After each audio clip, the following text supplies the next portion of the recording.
बिस्मिल्लाहिर्रहमानिर्रहीम। अस्सलाम वालेकुम रहमतुल्लाहि व बरकातुहू। 10th class. I am here to conduct the to deliver the topic types of salts and uses of salts. First of all, we will discuss the types of salts. Normal salts, acidic salts, basic salts, double salts, mixed salts and complex salts. First of all, what are normal salts?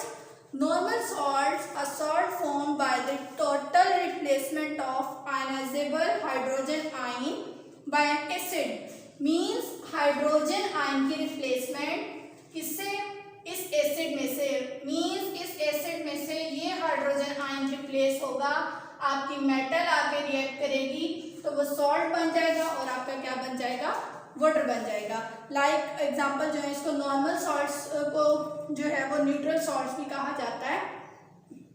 Let's suppose उन्होंने कहा hydrogen ion replaceable by an acid के acid में से hydrogen ion का replace होना metal के साथ। अब देखें ये मेटल है, इस क्लोराइड के साथ रिएक्ट करेगी तो ये क्या बन जाएगा? पोटाशियम क्लोराइड बन जाएगा आपके पास, और साथ में आपके पास क्या बन जाएगा? वाटर बन जाएगा। आपकी बुक में डिफरेंट एग्जांपल्स जो है वो दी हुई हैं, लेकिन हम यहाँ पर 2 एग्जांपल्स को डिस्कस करेंगे। आपने जो है वो बाकी एग्जांपल्स को देखना है। उसके बाद एक और एग्जांपल को देख लेते हैं। एसिड सल्फ्यूरिक एसिड है और ये हमारे पास जिंक ऑक्साइड है। यहाँ पर जिंक जो है जब रिएक्ट करेगा सल्फेट के साथ तो क्या बन जाएगा? जिंक सल्फेट बन जाएगा और आपके पास क्या बन जाएगा? वाटर बन जाएगा। इसके बाद हमारे पास आते हैं एसिडिक सॉल्ट। एसिडिक सॉल्ट क्या होते हैं? These salt are form by partial replacement of a replaceable hydrogen ion of an acid by a positive metal ion. के आपका हाइड्रोजन आयन जो है वो रिप्लेस होगा किसी एसिड के साथ और जो है वो पॉजिटिव चार्ज के साथ जो है वो रिप्लेस हो जाएगा आपका हाइड्रोजन आयन। मीन्स आपके पास क्या है? एसिड है और ये आपके पास क्या है? बेस है। यहां से हाइड्रोजन आयन रिप्लेस होगा कैसे? ये देखें एसिड में से यहां पे आपका ये के इधर आ गया, ठीक है। इसके बाद आपके पास ये जो H है ये इधर आ गया और SO4 आ गया। अब यहां से आपका हाइड्रोजन आयन जो है वो पार्शियल रिप्लेसमेंट होगी, ठीक है। रिमेनिंग आपके पास क्या बना? H2O water. अब दोबारा जब ये रिएक्ट करेगा, क्यों रिएक्ट करेगा? क्योंकि वो पार्शियल हाइड्रोजन आयन की रिप्लेसमेंट है, तो हमने हाइड्रोजन आयन को जो है वो कंप्लीटली तौर पर रिप्लेस करवाना है। तो दोबारा से KOH जो है वो रिएक्ट करेगा। तो आप लोग देखें तो ये K और ये K2SO4 और ये जो आपके पास OH रह गया और ये वाला जो H है ये मिलकर क्या बना देगा? आपके पास वाटर बना देगा, ठीक है। आपकी बुक में जो है वो लिखा हुआ है नॉर्मल सॉल्ट जो है ये बन गया, पोटाशियम सल्फेट बन गया नॉर्मल सॉल्ट। पहले जो है ये नॉर्मल सॉल्ट नहीं था, पहले ही जो इसमें हाइड्रोजन आयन की रिप्लेसमेंट हुई, देन हमारे पास जो है वो नॉर्मल सॉल्ट जो है वो बना।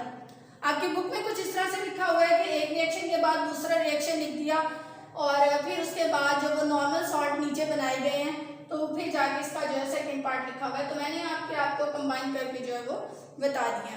आपके बुक में जो है वो फॉस्फेट की भी जो है वो एग्जांपल दी हुई है। फॉस्फोरिक एसिड जिसे कहते हैं H3PO4, वो उसकी एग्जांपल आप लोगों ने देख लेनी है।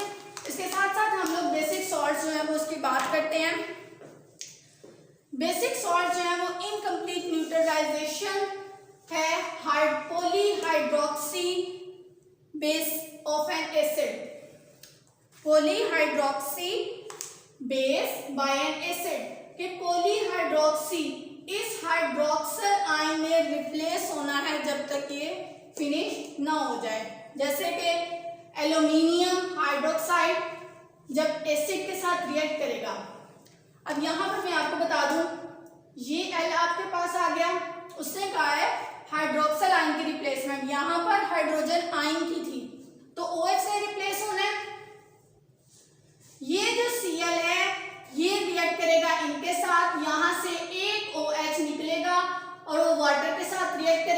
ये बन जाएगा Al, क्योंकि यहाँ से एक OH निकाला था तो 2 रह गए, 2 हमारे पास यहाँ पर आए और ये Cl इसके साथ निकल आ गया। दोबारा से ये रिएक्ट करेगा, दोबारा से ये HCl के साथ रिएक्ट करेगा, हाइड्रोक्सिल आयन फिर से रिमूव होगा आपके पास। तो आप लोग देखें रिएक्शन क्या बनेगा, Al OH में से एक OH निकला, इस OH के साथ रिएक्ट किया, वाटर बना दिया।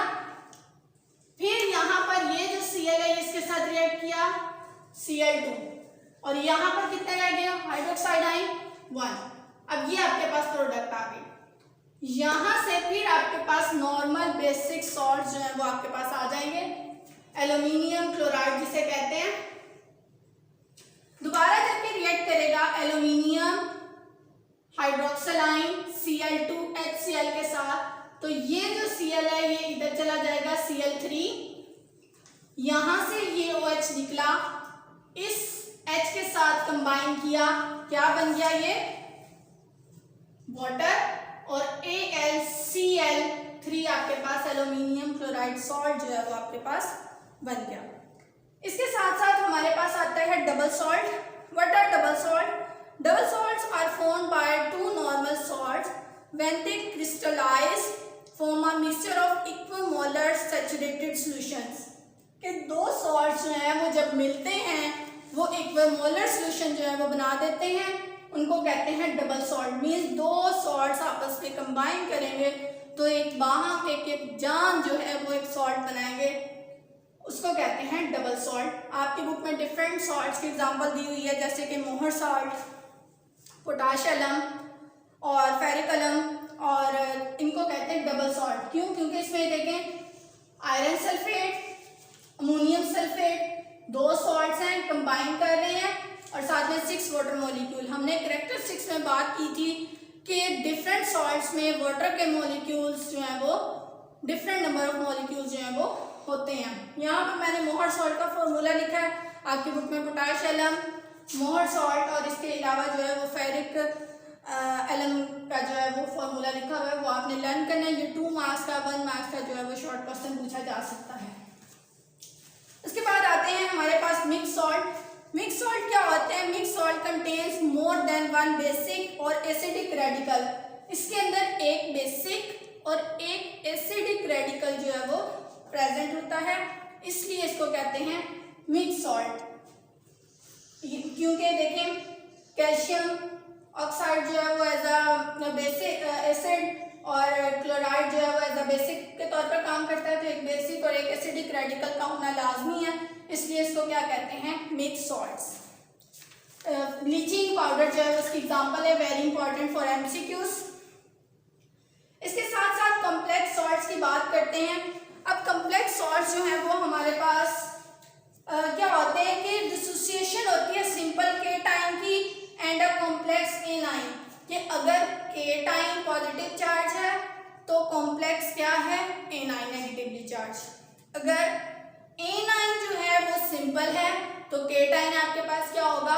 कॉम्प्लेक्स होगा, इसलिए इसको क्या कहते हैं? कॉम्प्लेक्स सॉल्ट्स कहते हैं। इसी तरह आपके पास एग्जांपल जो है वो दी हुई है पोटाशियम फेरोसाइनाइड की दी हुई है। पोटाशियम फेरोसाइनाइड में आप लोग देखें कि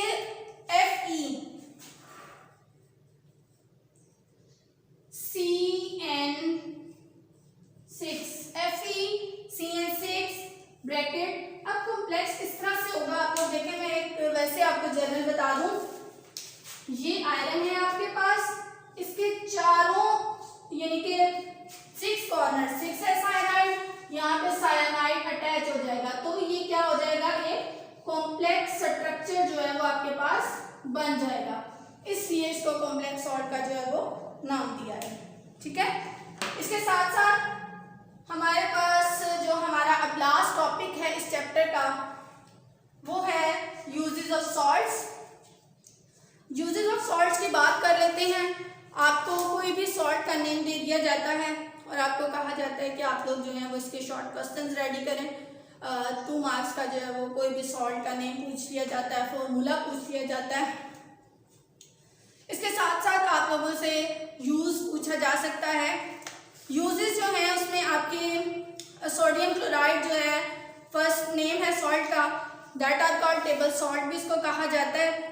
इसके बाद सोडियम कार्बोनेट जिसे सोडा ऐश भी कहते हैं, एज अ ग्लास यूज हो रहा होता है मैन्युफैक्चरिंग में। सोडियम कार्बोनेट जिसे वॉशिंग सोडा भी जो है वो कहा जाता है, that are use as caustic soda and domestic purposes, that are use as domestic purposes. उसके अलावा सोडियम सल्फेट जो है वो यूज होता है, और sodium sulphates are use as a glass, paper and detergents के तौर पर यूज होता है। Sodium silicate that are use as detergents and cleaning agents. Sodium chlorate that are use as explosives, and sodium tetraborate that are use in cleaning hides, leather industries. उसके बाद हमारे पास calcium chloride आ जाता है। Calcium chloride जो है वो as a deicing roads in winters, deicing roads होती हैं जो बर्फ से ढकी हुई होती हैं, उनमें जो है वो एज अ केमिकल एजेंट ही यूज हो रहा होता है।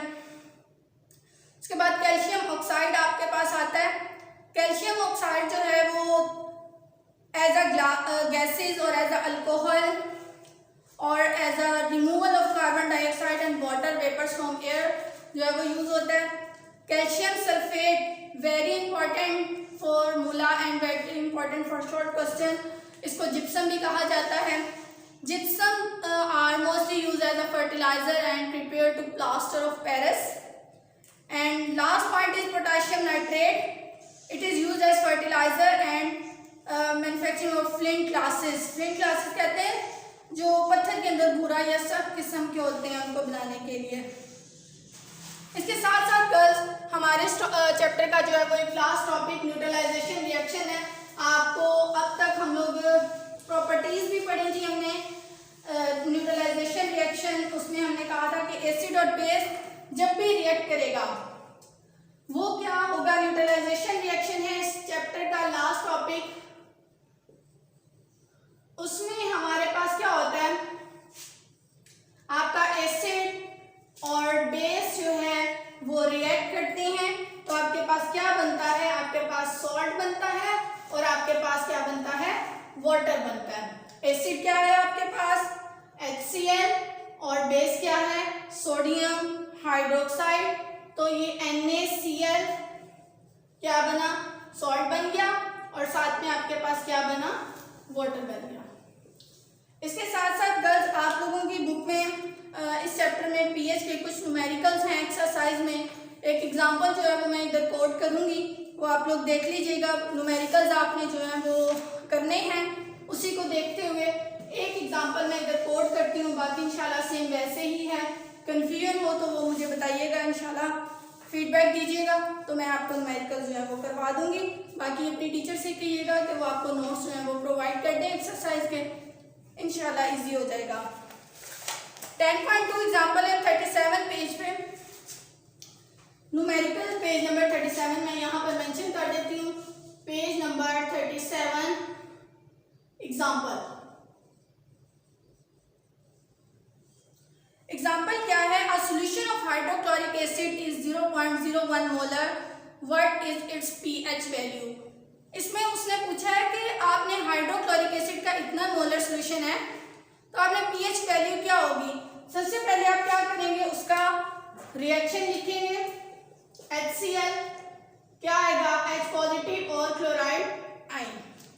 अब उसने कितने मोलर दी वैल्यू 0.01 मोलर, तो 0.01 मोलर किसके इक्वल होगा 10⁻² के।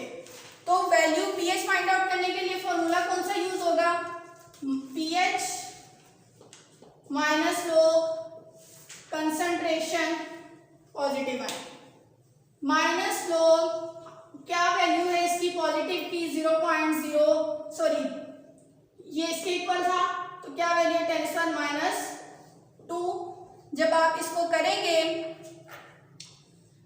ये स्टार्ट में आ जाएगी, इसको मल्टीप्लाई करेंगे तो आपके पास वैल्यू आएगी 2, तो ये इसका क्या होगी pH वैल्यू होगी।